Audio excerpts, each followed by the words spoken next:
so much. I had fun meeting many of you in the early part of this afternoon and signing books, and many of you told me stories of what the books had meant to you. And I have to tell you that that is never taken for granted by me. Most of the time, I'm sort of a hermit when I'm not out. I don't look dressed up and polished. I usually am in my fishing pants and a t-shirt, and checking out turtles or sitting in front of the computer. And pretty quiet life. But I do love to come out and meet my readers and hear the stories. And if you write me emails, I do read everyone. And I write back to as many as I can. It's only that if you want another book from me, I really do have to limit my time on the internet. Isn't the internet just so addictive? It's really dangerous. But talking to you, I saw that many of you had come to know me through the Beach House. And that is a very, yes, he nods. It's a favorite of a lot of my authors, and I was saying I'm like a mother with many children. I love them all, and each for different reasons. And The Beach House, I think, was probably the most pivotal book of my career because it changed how I approached novel writing. I had written 6 novels prior to The Beach House, and all of them were built on archetypal themes and I love to write from theme, and I always write about a woman's life and family sagas and character-driven novels. It's where I live as an author. When I came to I've been coming to Isle of Palms for 20-some years, and when my husband, who was a child psychiatrist, was offered the head of child at MUSC, we could come to move permanently. And yes, I'll just answer right away, yes, he does help me with my characterizations. Yes, he does. Poor man. Plagued. And I just, as an aside, he often says to me about something I have a male say, "Oh, a man would never say that." And I like to say, "But my man does. My character does." And the women like him for saying it. But anyway, when we moved to Isle of Palms permanently, I knew I wanted to write a story that was set against the loggerhead sea turtles. They were endangered and threatened. And the first thing I did was to become a volunteer in the Island Turtle Team. So I walked around the beach every morning, and then I followed the core team being about 4 women who are licensed by the South Carolina Department of Natural Resources to move the nest, to handle the eggs, and to do everything. And so that summer I just followed them. I was like a shadow. And finally they said, Mary Alice, why don't you just get your license and join us? And I did. And I didn't know that my interest in loggerhead sea turtles would become a lifelong passion. I'm still and proudly a turtle lady on Isle of Palms, always will be. I work my schedule around the turtle nests. And since that time, I looked at how I could change my writing with a backdrop of nature. I'm a teacher from way back, and once a teacher, always a teacher.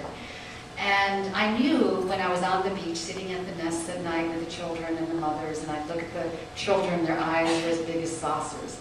And then I'd look up at the mother's eyes, and the grandmother's eyes were as big as saucers. And I heard from their questions, whether they were local or even from Europe on vacation. I knew that from the questions that they were just not idle questions. They cared about these turtles, and they wanted to know what they could do to help them. And I realized at the time there was not a lot of material. This is 10 years ago practically. There wasn't a lot of material, and I wanted to write a book so that if a tourist or someone who lived there found a nest that just erupted in the middle of the night, they'd know what to do. It's very simple. I just wanted to write a story that would give the readers an idea of what to do themselves, how to take action. I'm a big believer in lighting one candle. So I approached this book, The Beach House, in a way that is now a modus operandi for me for all books. First, I begin in academic research. I love to study. One of the things I love about being a writer is I learn something new with every book. So I attack the academics. I go online, I read any article about it, and I interview experts in the field. I go out. I go in and out, sort of a little bit of both. The second, though, is what I call the involvement stage. if I get involved with sea turtles or dolphins or butterflies, I actually become a volunteer. I have volunteered in various activities all my life, and I have found that there's no way more to enrich your life than to become a volunteer in something you're passionate about. But for novel writing, and that's my passion as well as my job, I volunteer, and I get involved in the story world. And it's only through that that I can present a story idea in a world that is authentic to you, my readers, so that when you read the book, you're there. I'm not just making it up, you are there. And also, a good writer is a better listener. I cannot make up the stories that people will tell me. I mean, I hear lines, for example, and let's go back to the beach house. I took out this young man who ran a tour ship, you know, a little boat that went along the waterway. And I took him for lunch because I had an idea that one of my characters would have just such a boat. Wow, he was so good looking. He was a Viking of a man, just like I described him. And was sitting down over lunch at Acme, if you know our poems. And I was kind of nervous, and he didn't know what I wanted to ask him. And we just started talking, and one of the questions I said was, well, you know, what would you do if you took a girl out on a date? And he started describing how he would go out on this John boat, and he'd go out in the pluff mud to a hummock, and how he'd put the girl on his back so her feet wouldn't get muddy. And my mouth was on the floor. I couldn't make this up. So I'm writing down madly. That scene is, of course, Brett Beauchamp's in his date in the beach house. It was so romantic. It's probably the best scene I ever wrote in terms of a love scene, because it was just his gentlemanly manner of not letting his low country lady get her feet muddy. I just loved it. So and I could never have made up that story. And I found that to be true in every book that I wrote. I have so many ideas for books that they're like planes on a runway going off. You know, after the success of the beach house, Mary Pringle, who's on my turtle team, is involved in Birds of Prey. I just dove in, became a volunteer. With Sweetgrass Baskets, I saw a beautiful woman with her hands weaving disparate grasses together. And I loved the image of a mother, of a woman, pulling together the grasses to create this art piece. And I thought that's what a mother does with her family. She weaves her family together. And that was the core of Sweetgrass and the Sweetgrass Baskets. Many books, you know, have followed this theme. This book that I'm talking about today, Last Night Over Carolina, was sort of unique in that respect. As a turtle lady, I have dealt with shrimpers for a long time.